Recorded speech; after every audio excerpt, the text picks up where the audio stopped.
तो बच्चों बियो सावर्ट लॉ को आप लोगों ने अच्छे से डिटेल में डिस्कस कर लिया है, ठीक है। बियो सावर्ट लॉ के लिए बेसिक डायग्राम और मैंने फॉर्मूला, स्टैंडर्ड फॉर्मूला मेंशन कर दिया है। करंट कैरिंग सर्किट, उसमें करंट फ्लो है आई, इस पर जो भी लेंथ एलिमेंट आप लेंगे वहाँ से रिक्वायर्ड पॉइंट के लिए पोजीशन वेक्टर है आर वेक्टर, और the position vector R vector और ideal vector current carrying length element vector के बीच में एंगल है थीटा। तो standard formula D B equal to mu naught upon 4 pi ideal sine theta upon R square, ठीक। अब application हम लोग स्टार्ट करते हैं बियो सावर्ट लॉ को हम कैसे अप्लाई करेंगे, तो ध्यान से सुनिएगा सभी अच्छे से। First condition at centre of current carrying coil, तो फर्स्ट पॉइंट हम लोग लेते हैं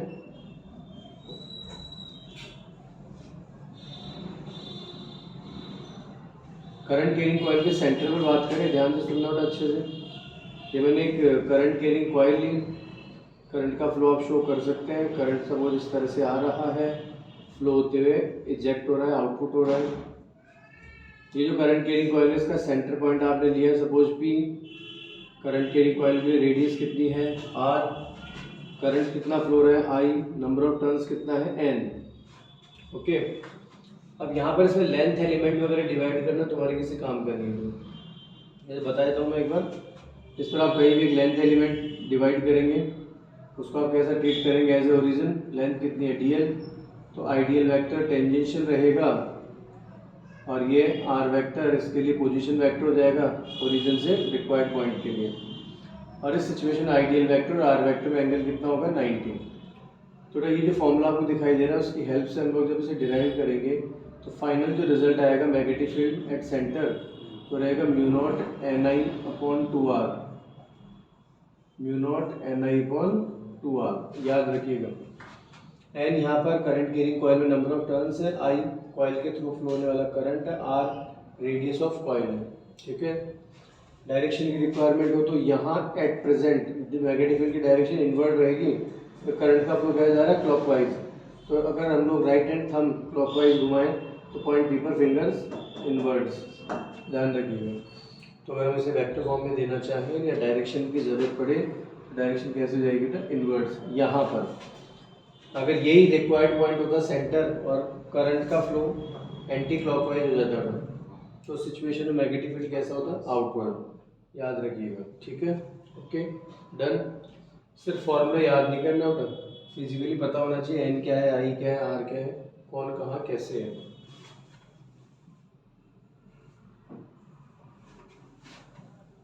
सेकंड सर्कुलर आर्क,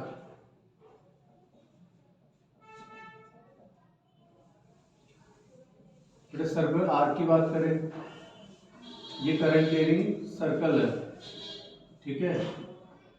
ये बच्चों सेंटर है और ये रेडियस है। अब हम लोग पूरी की पूरी करंट कैरिंग कॉइल ना लेकर सिर्फ और सिर्फ सर्कुलर आर्क पर बात करते हैं। तो आपके सामने बेटा ये जो सर्कुलर आर्क है from point O1 to O2, बस यही लेना आपको। बाकी मैं डॉटेड कर रहा हूँ, वर्चुअल कंडीशन में डाल रहा हूँ। ओनली O1 से और O2 तक का जो सर्कुलर आर्क आपको दिखाई दे रहा है बच्चों, वो फिजिकल सेंटर ऊपर कितना मैग्नेटिक फील्ड बनाएगा ये आपको चेक करना है। तो जो सर्कुलर आर्क है इसने सेंटर पर जो एंगल सबटेंड किया, बोलिए सपोज मैंने अल्फा, कितना है ये बच्चों, इस करंट कैरिंग सर्कुलर आर्क के सेंटर पर कितना एंगल सबटेंड किया अल्फा। तो बच्चों इस सिचुएशन में सेंटर पर मैग्नेटिक फील्ड की जो वैल्यू है mu not I upon 4 pi R into alpha, ये मैग्नेटिक फील्ड की वैल्यू हो जाएगी, ध्यान रखना, ढंग से सुनना होगा। Mu not I upon 4 pi R into alpha, I क्या है फ्लो करंट, आर क्या है रेडियस ऑफ कर्व सरफेस, ठीक है, जो सर्कुलर आर्क है उसकी रेडियस है, अल्फा क्या है angle subtended centre by current carrying circular arc, याद रखिएगा, ठीक है। और जो इसमें रिजल्ट्स बहुत सारे बनते हैं। अगर ये सर्कुलर आर्क कंप्लीट कॉइल बन जाए, ठीक है, ध्यान सुनना कंडीशन, कंप्लीट कॉइल, तो कंप्लीट कॉइल बनने वाला अल्फा कितना होगा 2 पाई हो जाएगा। इस सर्कुलर आर्क अगर पूरी कंप्लीट कॉइल बन जाए तो सेंटर कितना हो जाएगा सॉरी एंगल कितना हो जाएगा सेंटर पर 2 पाई 360 डिग्री। तो मैग्नेटिक फील्ड की value mu naught I upon, अब देखिए अल्फा की वैल्यू 2 पाई रखेंगे तो पाई कैंसिल और 2 से 4 कैंसिल, तो 2r आ जाएगा क्या, ये सेम फॉर्मूला आ गया mu naught I upon 2r। अब अगर नंबर ऑफ टर्न्स n है तो n से मल्टीप्लाई करो, तो नहीं है तो n को 1 रख दो, यही फॉर्मूला आ जाएगा। ठीक है, इसी कंडीशन में अगर 3/4 कॉइल होता, 3/4 कॉइल, 3/4 कॉइल का मतलब कुछ ऐसा सिस्टम होता है, यहाँ से करंट इनपुट है और यहाँ से करंट आउटपुट हो गया, तो सेंटर पर आप खुद सोचिए, ये सेंटर है, तो सेंटर पर सर्कुलर आर्क ने जो एंगल बनाया वो कितना हो जाएगा, 3π/2 हो जाएगा। ये सुनो, ध्यान रखना एंगल कौन सा लेते हैं, जो सर्कुलर आर्क परफॉर्म करते हैं। अब ये 3/4 कॉइल है, तो 3/4 कॉइल में जो करंट गेनिंग सर्कुलर आर्क उसने कितना एंगल बनाया, 3π/2 270 डिग्री। अल्फा कितना हो जाएगा 3π/2। तो magnetic field mu naught I upon 4πr, और अल्फा कितना है 3π/2, तो पाई कैंसिल कर देंगे तो कितना रहेगा 3 mu naught I upon 8r। This is the answer. अब बेटा क्वेश्चन एग्जाम में आ चुका है, ध्यान दीजिए, सिर्फ बच्चों को उल्लू बनाने के लिए क्वेश्चन कैसे घुमा देगा, कुछ इस तरह से घुमा दिया जाएगा क्वेश्चन। ये करंट और ये फ्लो होते हुए यहाँ निकल गया और ये आपको दे देगा 60 डिग्री। एक एग्जाम्पल दे रहा हूँ, तो बच्चा क्या जल्दीबाजी में अल्फा क्या ले जाएगा 60 डिग्री मतलब π/3, क्योंकि गलत हो जाएगा। तो ये ध्यान रखना, इसमें करंट कैरिंग कॉइल ने जो एंगल बनाया वो 300 डिग्री आएगा यहाँ पे, समझ गए, थोड़ा सीरियसली ध्यान रखना। अब यहाँ उल्लू बनाने के लिए 60 लिख दिया और बच्चा इसको रेडियन में कन्वर्ट करके चिपका देगा तो गलत हो जाएगा। दूसरी बात एक और याद रखना कि यहाँ पर जो अल्फा एंगल है वो हमेशा रेडियन में लिखना है, कभी डिग्री मत रख देना, ठीक है। Alpha is in radian only, degree मत रख देना, डिग्री में रखते मार्क्स 0 हो जाएंगे, ध्यान रखिएगा। और आप कंपटीशन फाइट करें तो मार्क्स 0 के हिसाब से -1 और करवा देगा। तो बच्चों 3/4 कॉइल ऐसे अलग अलग कंडीशन आ सकती है, ठीक है ना। हाफ कॉइल की बात करें, करंट इस तरह से फ्लो हो रहा है, तो हाफ कॉइल तो सेंटर पर जो एंगल सबटेंड करेगा वो कितना करेगा, पाई, बताइए अल्फा कितना हो जाएगा पाई। तो V is equal to mu not I upon 4πr, और अल्फा कितना है पाई, तो mu naught I upon 4r। बताइए समझे या नहीं समझे, तो कोई दिक्कत टेंशन नहीं। इस तरह कोई भी कंडीशन आ सकता है, 1/4 कॉइल आ जाएगा तो π/2 कर देना, कर लोगे अब तो कोई टेंशन नहीं, कोई दिक्कत वाली बात नहीं। हाँ जी, third step,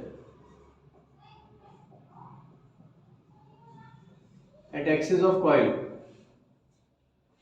current carrying coil के एक्सिस पर अगर हम लोग मैग्नेटिक फील्ड लेना चाहें, ध्यान दीजिएगा सभी सुनिएगा, करंट कैरिंग कॉइल के एक्सिस पर मैग्नेटिक फील्ड, थोड़ा axis of current carrying coil के लिए बात कर रहे हैं, ध्यान से सुनना, सभी अच्छे से समझना। यहाँ पर ये हम लोगों ने करंट कैरिंग कॉइल ली बेटा, ढंग से समझना ध्यान से, physical centre O, radius R, current कितना फ्लो हो रहा है I, और इसमें नंबर ऑफ टर्न्स कितने हैं N। एक्सिस ऑफ कॉइल का मतलब passing from centre perpendicular to surface, passing from centre perpendicular to surface, ठीक, टेंशन नहीं। तो अब इस एक्सिस पर कोई भी एक डिस्टेंस ले लीजिए x, और उस पर एक पॉइंट ले लिया मैंने P, और P पर मुझे क्या चाहिए, मैग्नेटिक फील्ड चाहिए, ठीक है। तो सबसे पहले क्या करेंगे, आप इस सर्किट को छोटे छोटे लेंथ एलिमेंट में डिवाइड करेंगे, ऐसे ही डायमेट्रिकली अपोजिट लेंथ एलिमेंट ले लीजिए O1 एंड O2। ये जो O1 है और ये जो O2 है, इनकी वजह से बात करें तो O1 की वजह से हम लोग पॉइंट P पर, O1 की वजह से पॉइंट P पर जो मैग्नेटिक फील्ड बनेगा वो बनेगा dB1, और ध्यान रखना O1 का मैग्नेटिक फील्ड dB1 इस जॉइनिंग लाइन के साथ 90 डिग्री बनाना चाहिए, ध्यान रखिएगा। नॉर्मली क्या होता है, इलेक्ट्रिसिटी की तरह ले जाता है बच्चा, वो क्या करता है, इलेक्ट्रिसिटी में तो स्ट्रेट आउटपुट होगा, और अगर चार्ज नेगेटिव है इनपुट हो जाएगा। लेकिन यहाँ पर ध्यान रखना, इस अपर लेंथ एलिमेंट की वजह से magnetic field dB1 at 90 degree with is joining line. ये आर और ये एक्स, तो ये स्मॉल आर अगर मैं पोजिशन लूँ तो r square plus x square हो जाएगा, नहीं हो जाएगा।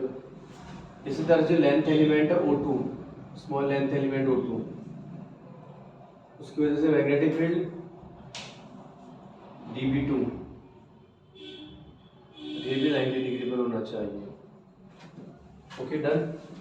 फिर हम इसमें कंपोनेंट डिवाइड करेंगे। तो कंपोनेंट डिवाइडेशन के लिए अगर मैं बात करूँ आप लोगों से, तो ध्यान दीजिएगा, ये एंगल मैंने लिया थोड़ी देर के लिए, सपोज 5, तो ये 5 हो जाएगा।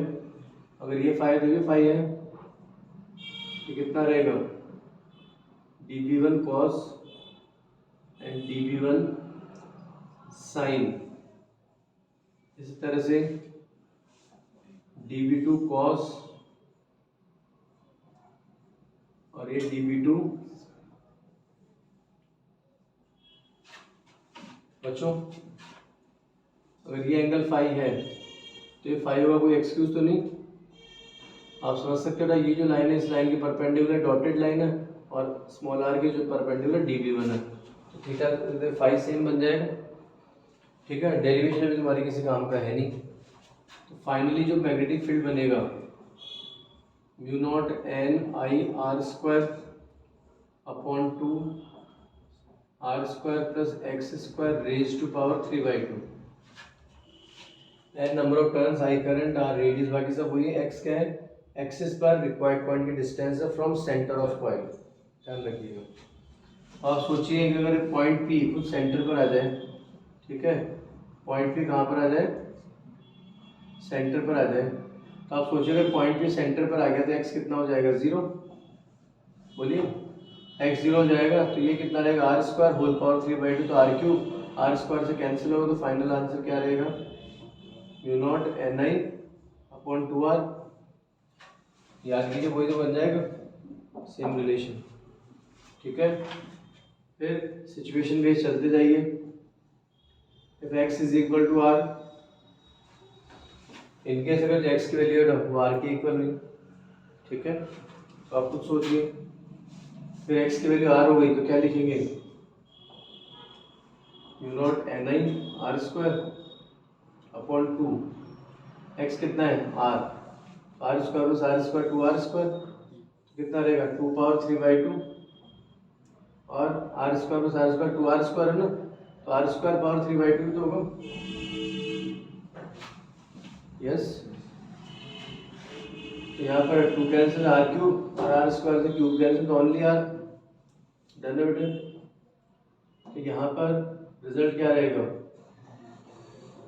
μ0 ni अपॉन, तो ये कैलकुलेशन आपके दिमाग में होनी चाहिए।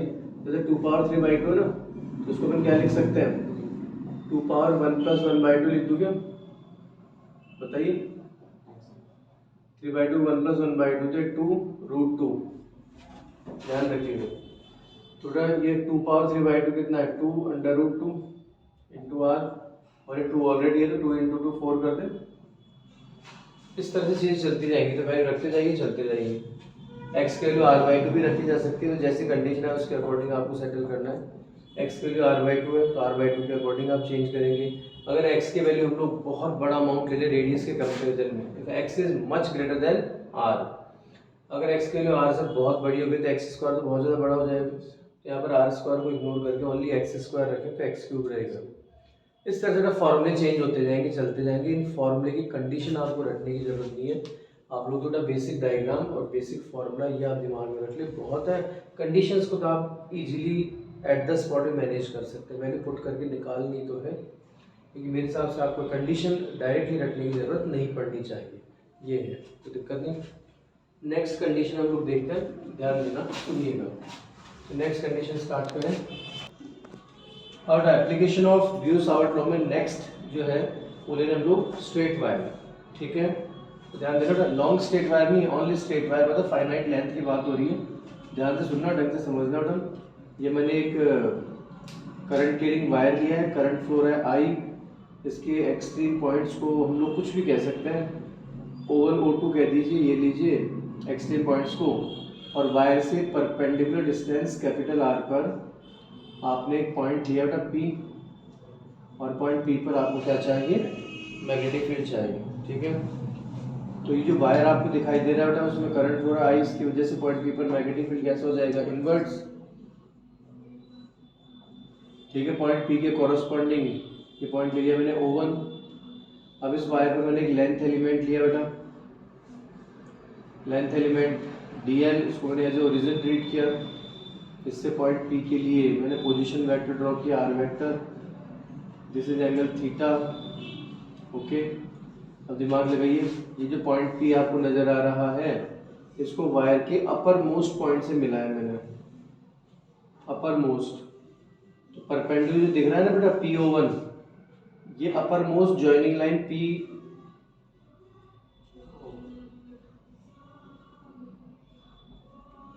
ये जो परपेंडिकुलर PO डैश, ये जॉइनिंग लाइन PO1 के साथ एंगल बना रही है, वो बना रही है सपोज φ1, कितना बना रही है, φ1। और पॉइंट P वायर के बॉटम मोस्ट पॉइंट, जो बॉटम पॉइंट है ना